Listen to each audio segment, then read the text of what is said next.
Ich habe tatsächlich nicht das Gefühl, dass viele Menschen wissen, was in der Ostsee tatsächlich abgeht.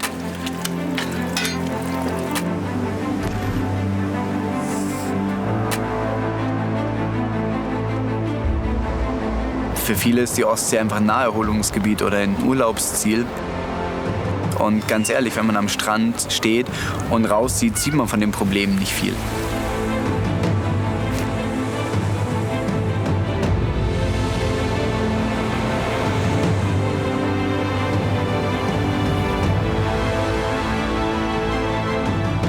Man muss tiefer blicken, man muss reintauchen, man muss sich die Meeresumwelt unter Wasser mit ansehen und erst dann realisiert man, was tatsächlich passiert. Und selbst das ist ja nur ein kleiner Bruchteil von dem, was man überblicken kann.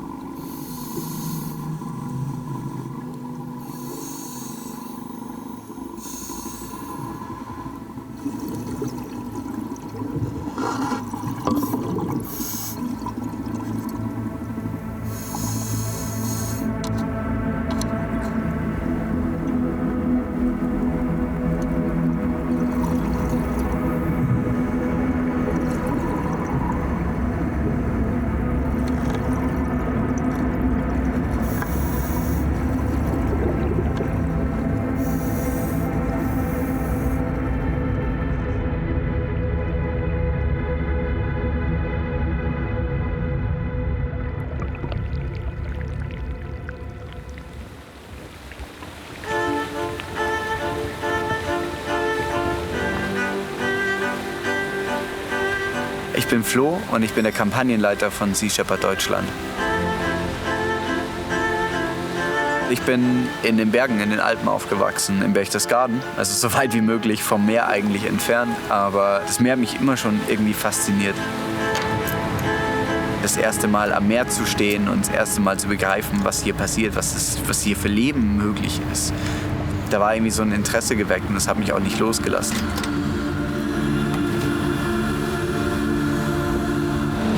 Krass. Tot mit Robbenkopf nebendran so reingeschwommen, wahrscheinlich zum Jagen. Ja, nicht mehr raus. Aber schon so mit dem Kopf so leicht drin. Horror.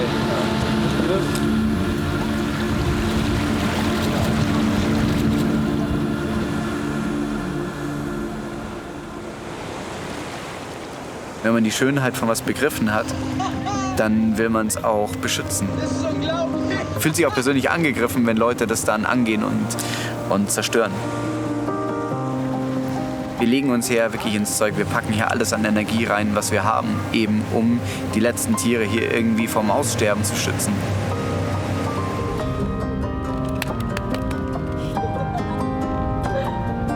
Also der ist immer wieder gekommen. Irgendwas hat er sich angeguckt unter Wasser.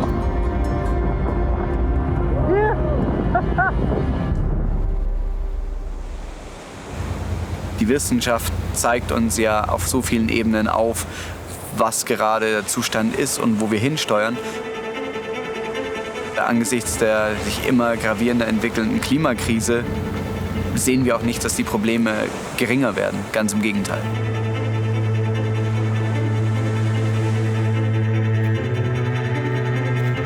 Der aktuelle Umweltzustand der Ostsee ist sehr besorgniserregend. Die Ostsee ist in Bezug auf Temperaturerhöhung eine Zeitmaschine, denn sie erwärmt sich fast 3-mal so schnell wie der Weltozean. In den letzten 4 Jahrzehnten um 2 Grad. Damit hat sie das Pariser Ziel von nur 1,5 Grad Erwärmung schon glatt gerissen. Die Störungsdrücke sind hier sehr viel schneller und teilweise sehr viel massiver wie im globalen Ozean.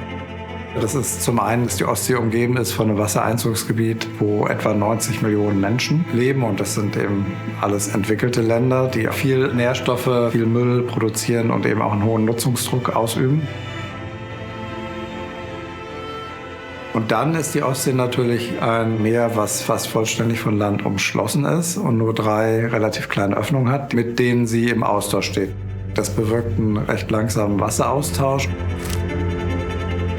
Das bedeutet natürlich auch, dass Einflüsse von Land und auch der Klimawandel also entsprechend schneller hier durchschlagen. Warmes Wasser schwimmt auf dem schweren kalten Wasser, sodass kein Sauerstoff nach unten gelangen kann. Und dadurch kommt es dann zu diesen sauerstofffreien Zonen, also zu den sogenannten Todeszonen, wo dann kein Fisch mehr leben kann. Also im schlimmsten Fall bedeutet dies, dass wir ein weitgehendes fischfreies Meer haben.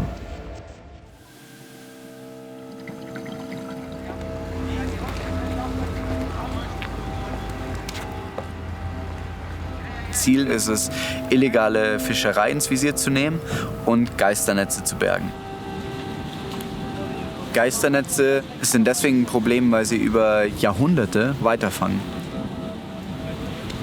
Diese Netze verhaken sich zum Beispiel an Wracks, stellen sich da auf, das heißt, sie sind nach wie vor fängig und tun das auch. Fische schwimmen da rein, bleiben hängen, größere Fische denken, das ist leichte Beute, verheddern sich ebenfalls und somit ist das wie so ein tödliches Perpetuum mobile, was ewig weiterläuft.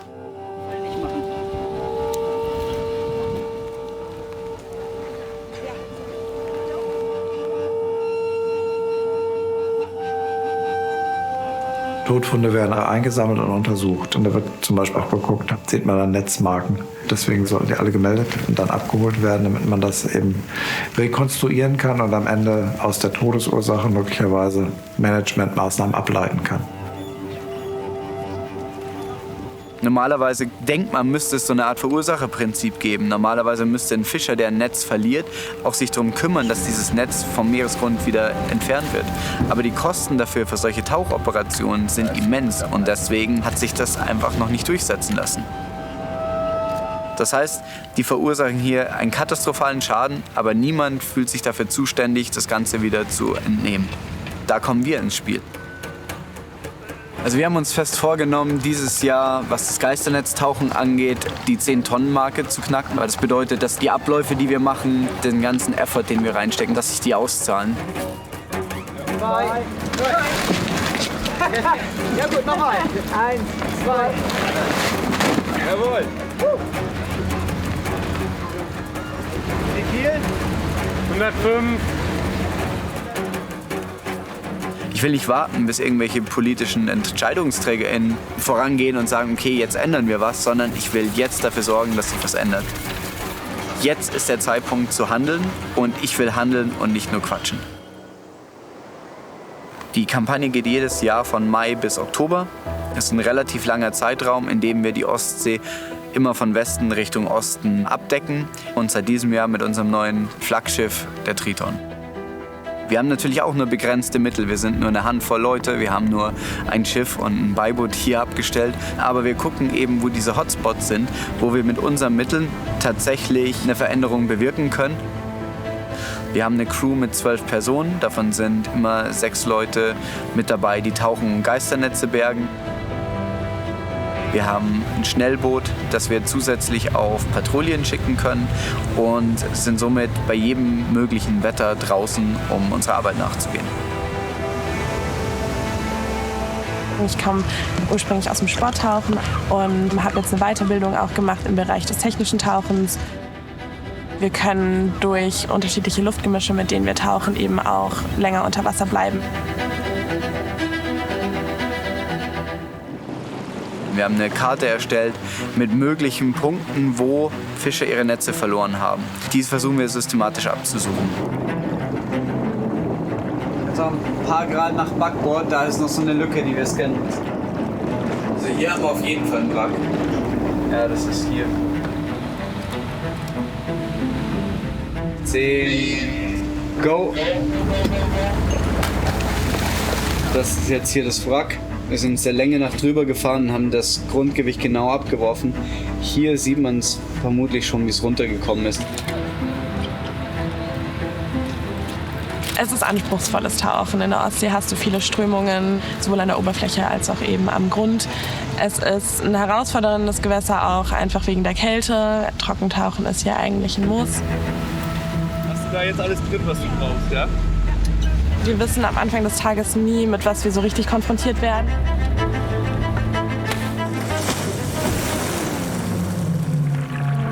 Du siehst in der Ostsee nicht so richtig, wo hinein du tauchst. Du siehst im Prinzip die Hand vor Augen nicht manchmal. Die Risiken, die wir als Tauchende hier auf der Kampagne eingehen, gehen natürlich über die grundsätzlichen Risiken des Tauchens hinaus.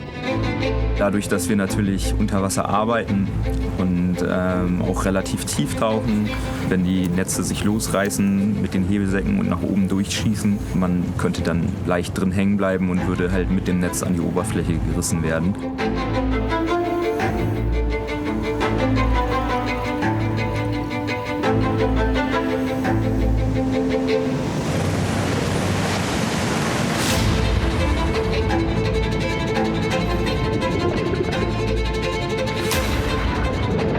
Letzten Samstag haben wir in der Lübecker Bucht zusammen mit der Bundesmarine eine Search-and-Rescue-Übung durchgeführt. Angesichts der Risiken, die eben mit unseren Tauchoperationen einhergehen, müssen wir auf Notfälle optimal vorbereitet sein. Dank solcher Übungen können wir uns sicher sein, dass wir in der Lage sind, auf jede mögliche Notfallsituation angemessen reagieren zu können.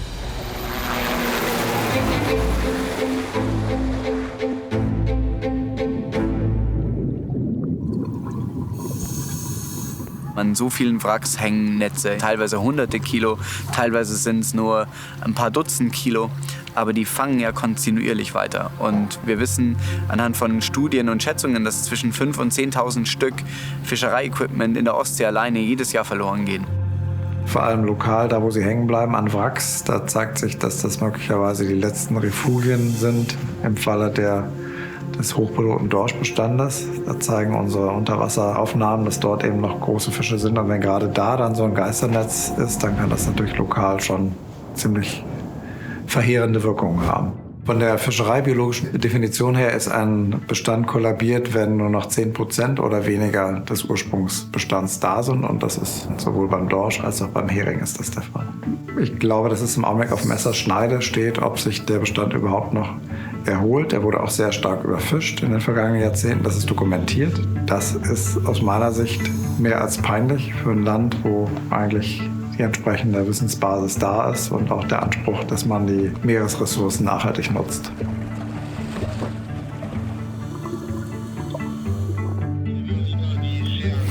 Das kann ich alleine nicht. In der Geisternetzbergung bist du generell mit dem zu spät kommen und dem Tod konfrontiert, was auf die Dauer unheimlich frustrierend sein kann.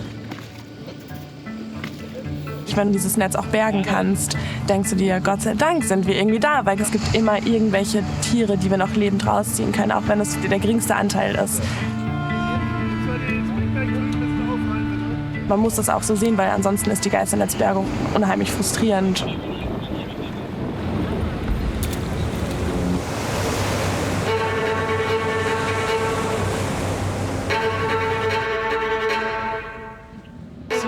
Also Schweinswale gibt es auf der ganzen Welt, die sind überall verbreitet. Aber es gibt hier in der Ostsee auch eine Population, die sich genetisch von anderen Populationen unterscheidet und der geht es tatsächlich sehr, sehr schlecht.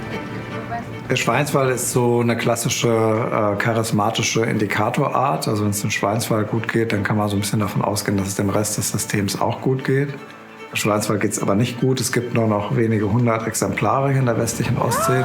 Es scheint so zu sein, dass die Abnahme des Herings mit einen großen Einfluss hat auf die Schweinswale, weil die schlicht und ergreifend nicht genug zu fressen haben. Der kommt auf uns zu, kann das sein? Ich würde sagen, alle Kampagnenziele erfüllt.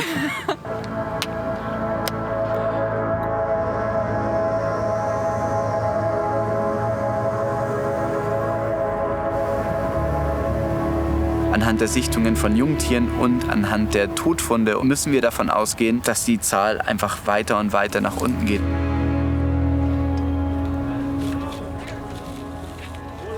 Im Hafen laden wir dann die Netze ab, die gehen dann an Land, wir versuchen die sofort irgendwie zu trennen. Das heißt, wir nehmen die Plastikteile des Netzes ab, wir versuchen die Ketten, die Kurleinen, die metallenen Elemente separat zu packen, weil eben die Plastikteile von dem Netz, vom Bracenet, dann zu Armbändern und anderen Sachen geupcycelt werden. Ich bin Maja Löwedey von Bracenet. Wir machen Produkte aus alten Fischernetzen. Das vergessen viele in Deutschland, wenn wir über Meeresverschmutzung reden, dass wir auch vor der Haustür dieses Problem haben. Das ist alles so, wenn man es gereinigt hat. Ein sehr großer und vielleicht sogar der allergrößte Teil des Meeresmülls in unseren Meeren ist von den Fischereien, von Fischereiequipment. Wir machen das spezielle Sea Shepherd Armband, um eben darauf aufmerksam zu machen, in welchen Zuständen sich die Ostsee befindet, um vor allem Sea Shepherds zu unterstützen. Einmal, indem wir die Netze annehmen und wir spenden einen Teil der Erlöse dann wieder an Sea Shepherd. Das ist vielleicht ein Appell an die Politik oder auch an andere, viel, viel größere Unternehmen, die natürlich ganz andere Budgets haben als wir, um dort wirklich mal aktiv zu werden und selber Gelder frei zu machen. Bergungsfahrten sind einfach wirklich teuer und das ist leider aktuell NGOs-Sache. Können wir von Süden nach Norden noch einmal hochfahren? Wir waren in der Lübecker Bucht unterwegs und haben Positionen gesucht, wo Geisternetze hängen können. Wir haben uns gerade fertig gemacht für den nächsten Tauchgang und haben einen Funkspruch von der Seafire erhalten. Und die haben gesagt, sie haben was im Wasser gefunden, was wir uns anschauen müssen.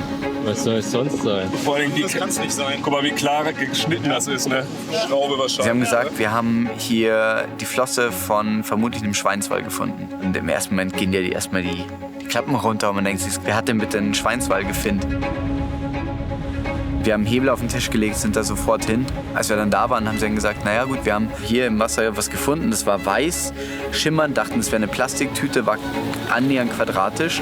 Und dann war hinten tatsächlich die Rückenflosse von einem Schweinswal mit dran. Das sieht auf jeden Fall noch gut aus. Nee, aber das ist doch nicht rundau. Viel kürzer und kreisschlimm geschnitten. Man konnte ganz klar sehen, das sind klare Schnittmuster mit einem sehr scharfen Messer, weil auch ganz glatt abgeschnittenes Muskelgewebe noch mit drin gewesen ist. Jemand muss einen Schweinswal hier zerlegt haben. Und zwar bewusst den Speck abgeschnitten haben vom Muskelfleisch, weil das was ist, was schwimmt, während der Rest natürlich schwer ist und untergeht. Und dass die Haut noch relativ frisch sind. Also das Tier kann noch nicht lange tot sein. Wir teilen uns jetzt mit unseren 2 Schnellbooten und der Triton auf und versuchen, den Rest von diesem Tier zu finden. Wir haben 2 Flanken gebildet und sind mit der Triton, weil wir da eben deutlich höher sind, dazwischen ein Suchmuster gefahren und haben dann anhand von Strömung und Wind versucht herauszufinden, wo das hingetrieben sein könnte. Je mehr wir von dem Blubber mit der Haut finden, desto leichter ist es zu sehen, ob wir irgendwo Netzmarken haben, weil dann haben wir den Beweis. Nein! Das sind die Flossen. Das sind die Flossen, die Seitenflossen. Ein paar Möwen haben uns sehr gute Hinweise geliefert, weil die natürlich das als Nahrung sehen und picken das. Wir haben dann insgesamt 5, 6 Teile von diesem Schweinswal gefunden und alle zeigen im Endeffekt genau das Gleiche. Die hatten Einschnitte und Marken mit dran. Wir wissen, dass Schweinswale massiv vom Aussterben bedroht sind und maßgeblich dafür die Stellnetzfischerei verantwortlich ist. Wenn da ein Hotspot ist, wo immer wieder Schweinswale in Stellnetzen sind, dann muss man da natürlich irgendwann sagen, bitte dort keine Stellnetze zu der und der Jahreszeit mehr aufbauen. Also deswegen ist es extrem wichtig, dass das Wissen auch weitergereicht wird, damit die möglicherweise dann aus der Stellnetzfischerei rausgenommen werden. Kein Pinger.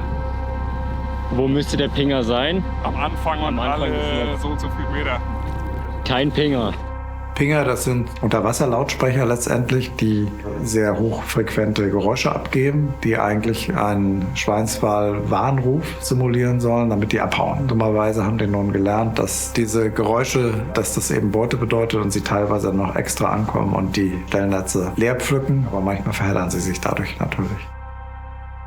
Wir haben den Vorfall schon der Wasserschutzpolizei und dem zuständigen Seehundjäger gemeldet und wir gucken jetzt mal, in welche Richtung sich das entwickelt. Wenn Beifänge von Meeressäugetieren vorkommen, dann sind Fischer verpflichtet, die anzugeben. Denen droht keine Strafe. Es gibt sogar Institute, die bezahlen denen Geld für diese Meldung, einfach um mehr Daten zu bekommen. Aber die Fischer wissen selbst, dass je mehr Beifänge sie melden, gerade von Meeressäugetieren, desto höher ist die Wahrscheinlichkeit, dass sie zu einer Datengrundlage beitragen, die letzten Endes ein Fischereiverbot mit sich bringt. Deswegen werden die Tiere, wenn sie im Netz waren und erstickt sind, danach einfach über Bord geworfen und man tut so, als hätte man die nie gesehen. Man wird irgendwie sehr, sehr hart mit der Zeit, auch aus Schutz. Ich kann mich erinnern, dass die ersten Male, die wir einen toten Schweinswal am Strand hatten, dass es schon sehr hart war und dass es sehr beschäftigt hat.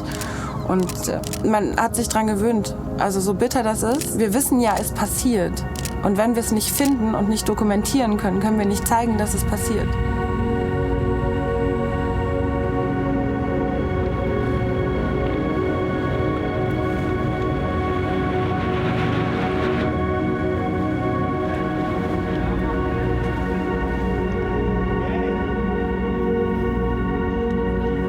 One of the big challenges as a conservationist is that the challenges are so seemingly insurmountable. How does one person really make a difference? How you doing? Good to see you too, brother. Hi, Peter. My name is Peter Hammerstedt. I'm the Director of Campaigns for Sea Shepherd Global.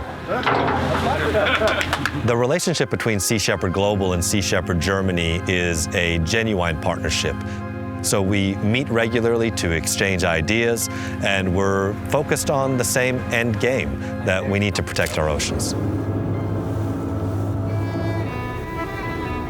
I realize that one person can't necessarily save the world, but one person can save the entire world for one individual animal. And that thinking has kept me going for the past 20 years. I spent the past 20 years of my life living in Stockholm, Sweden. So the Baltic Sea was my backyard for many, many years.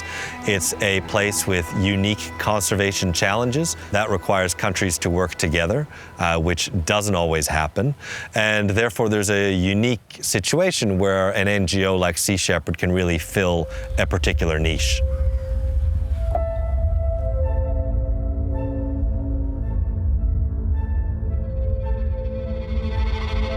Rügen ist immer ein super spannender Einsatzort, weil hier in der Vergangenheit sehr viel passiert ist. Wir haben hier illegale Fischerei dokumentiert. Wir sehen den Raubbau an der Natur, die Zerstörung der Meeresumwelt, zum Beispiel jetzt auch durch den geplanten Bau von der Pipeline mit dem Terminal durch ein absolutes Schutzgebiet, wo die letzten Heringe noch laichen. Wir müssen an den Punkt kommen, wo wir Schutzgebiete haben, die den Namen auch verdienen. Diese Gebiete sind Paper Parks, also sind schön auf dem Papier. Man kann die dann melden an die EU. Oh, wir haben über 30% unter Schutz gestellt. Man braucht Schutzgebiete, die eben einen wirkungsvollen Schutz gegen solche physikalischen Störungen und auch gegenüber Fischerei aufweisen.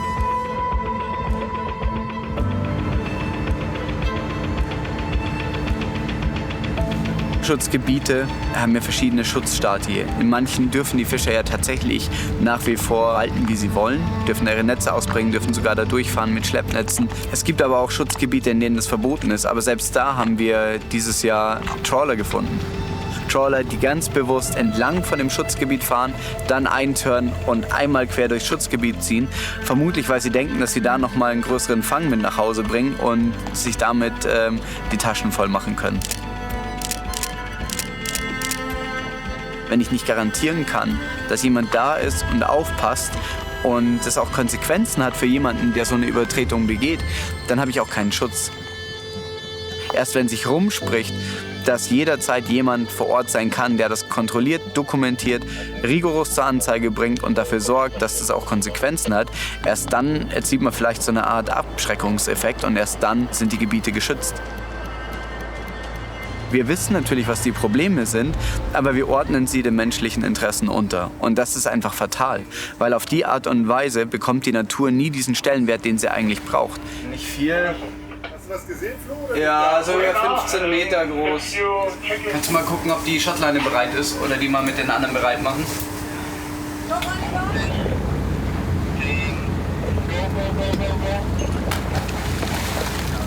Hier sind es jetzt 36 Meter. Aber es wird nachher halt noch tiefer. Wir tauchen hier ja jetzt schon Tiefen, wo es auch Sinn macht, Helium mit ins Atemgas mit einzumischen. Unser Standpunkt zur Fischerei ist für viele wahrscheinlich sehr kontrovers, denn wir sagen ganz klar, in dem Punkt, wo wir jetzt sind, können wir selbst eine nachhaltige Fischerei gar nicht mehr rechtfertigen. Wir sind in Gebieten hier unterwegs, die so dermaßen überfischt sind, dass jede weitere Entnahme das Problem einfach nur verschärft. Das heißt, wir brauchen auf jeden Fall mindestens ein Moratorium, in der die Fischerei für eine gewisse Zeit, und wenn es ein Jahrzehnt ist, komplett still liegt, um zu sehen, wie sich die Bestände wieder erholen und ob sie sich überhaupt wieder erholen können. Und nur dann kann man über weitere Öffnungen der Fischerei wieder diskutieren. Aber was wir jetzt machen, ist, wir verlangsamen mit einer, sage ich mal, nachhaltigen Fischerei nur den Niedergang, aber wir halten ihn nicht auf. Ja, ich weiß, ich brauche noch kurz einen Moment. Ich krieg gleich einen Flashback. Unfall. Ja. By pulling illegal fishing nets out of the sea, we are saving countless creatures. And it's for the animals that we do this work. Every net pulled up makes a difference. Every hook confiscated makes a difference. We have to look at the change that we make every day as bringing us closer to the long-term goal. But the short-term gains, lives saved day to day, that really matters too. Wieder leicht schräg. Der lebt. Wir leben beide. Jetzt.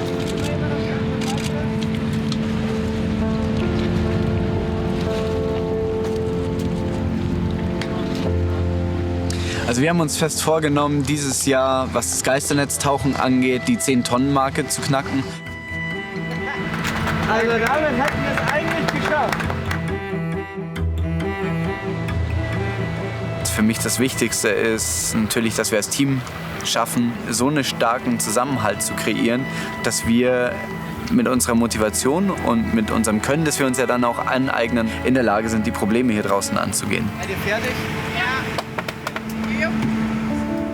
What's really special about the Sea Shepherd crew is that they make sacrifices in their own personal life. They spend long periods of time at sea, away from friends, away from family, and they do it to protect species other than their own. Es ist eines der krassesten Gefühle, die es gibt auf Kampagne, wenn die Hebesäcke oben an der Oberfläche kommen.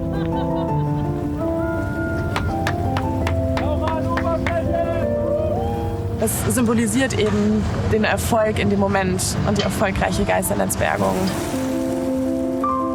In dem letzten Netz haben wir über 10 Tonnen dann geholt und das ist ein Riesenerfolg. So, zweiter Endkorb für heute. Bridge. Peter, the net is clear. The net is clear. You can maneuver. Okay, thank you, copy. Yes!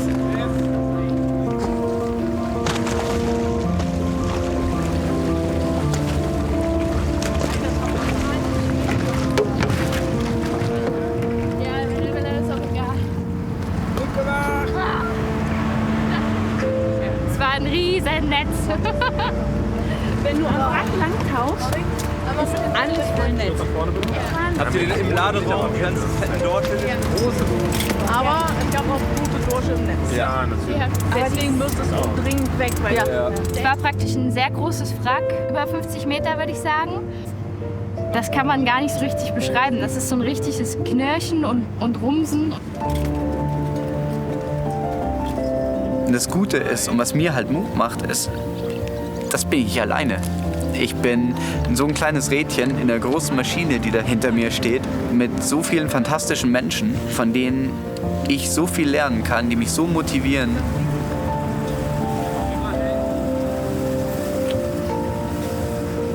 Ich glaube am Ende des Tages, dass ich mir sagen kann, ich habe das getan, was in meiner Macht steht und was ich tun konnte.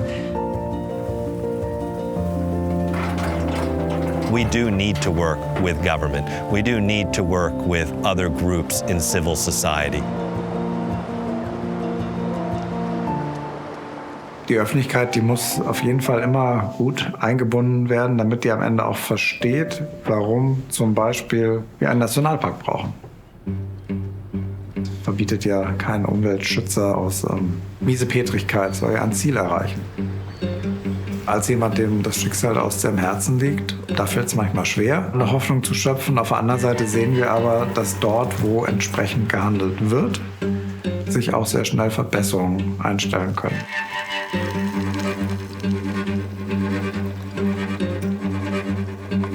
Generell sind Seegraswiesen auf der Welt mit einer der wertvollsten Ökosysteme. Die würden dann mehr Nährstoffe binden. So hätte man dann so einen Positivkreislauf, dass die Wasserqualität sich immer weiter verbessern würde. Die Bestände, die wir hier haben, die haben eben eine Stressgrenze, wo sie wachsen einstellen und dann irgendwann auch sterben bei 25 Grad. Mit den Sea Shepherds zusammen hat Geomar eine erste Pilotanpflanzungskurs gemacht, wie also Hobbytaucherinnen und Hobbytaucher herangeführt werden an das tatsächliche Umsetzen so einer Anpflanzung und auch ein bisschen an den theoretischen Hintergrund, was muss man beachten. Die Idee ist eben, dass wir in den nächsten Jahren das ein Element sein kann, auch Menschen mitzunehmen, dass sie bei so Renaturierung helfen können. Wir haben jetzt so 1700 Hektar immerhin identifiziert, wo man renaturieren könnte. Am Ende des Tages wollen wir alle eine artenreiche, gesunde Ostsee. Die Werte von Sea Shepherd kann man darauf runterbrechen, dass wir nicht in einer anthropozentrischen Welt leben. Also nicht der Mensch ist im Mittelpunkt, sondern die Biosphäre, das Ökosystem. Hier finde ich halt super viele gleichgesinnte Menschen, die das genauso sehen.